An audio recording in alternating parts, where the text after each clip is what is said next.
नमस्कार, मैं पीहू और आप देख रहे हैं लोकमत राजस्थान। अगर आप भी टोल प्लाजा पर फास्टैग को हाथ में पकड़कर स्कैन कराते हैं या उसे वाहन की विंडशील्ड पर चिपकाने में लापरवाही करते हैं तो सावधान हो जाइए। भारतीय राष्ट्रीय राजमार्ग प्राधिकरण यानी NHAI ने 11 जुलाई 2025 से लूज फास्टैग पर कड़ी कार्यवाही की घोषणा की है। अब से फास्टैग को हाथ में या डैशबोर्ड पर रखकर स्कैन कराना गैर कानूनी माना जाएगा और ऐसा करते पकड़े जाने पर आपका फास्टैग तुरंत ब्लैकलिस्ट कर दिया जाएगा। इस नियम का उद्देश्य टोल प्रणाली को पारदर्शी, तेज और डिजिटल बनाना है। आइए जानते हैं इन नियमों की पूरी जानकारी।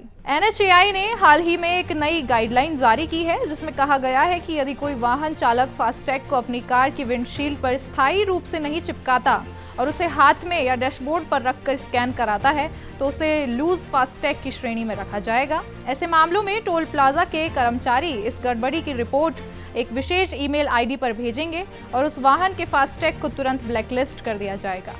NHAI ने बताया कि कुछ लोग जानबूझकर फास्टैग को ठीक से चिपकाते नहीं हैं ताकि वो उसे अलग अलग वाहनों में इस्तेमाल कर सकें।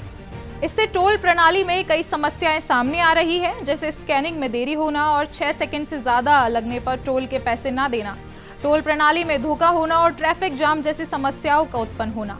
इन सभी समस्याओं के लिए NHAI पहले ही यह नियम लागू कर चुका है कि एक फास्टैग केवल एक ही वाहन के लिए वैध होगा और किसी भी स्थिति में एक टैग को 2 वाहनों में प्रयोग करना कानूनत गलत है। इन सभी समस्याओं के लिए NHAI पहले ही यह नियम लागू कर चुका है कि एक फास्टैग केवल एक ही वाहन के लिए वैध होगा और किसी भी स्थिति में एक टैग को 2 वाहनों में प्रयोग करना कानूनन गलत है।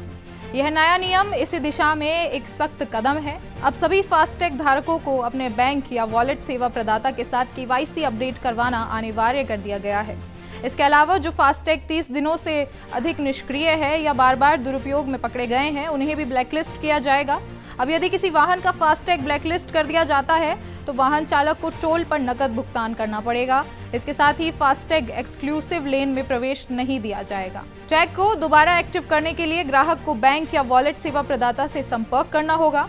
NHAI आने वाले समय में एनुअल पास सिस्टम और मल्टी लेन फ्री फ्लो जैसे आधुनिक टोल सिस्टम लागू करने जा रही है।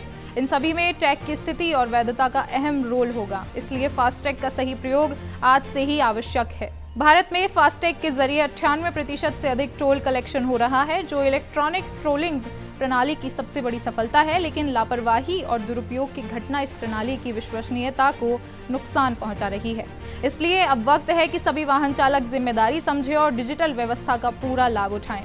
ऐसी तमाम खबरों और अपडेट्स के लिए देखते रहिए लोकमत राजस्थान।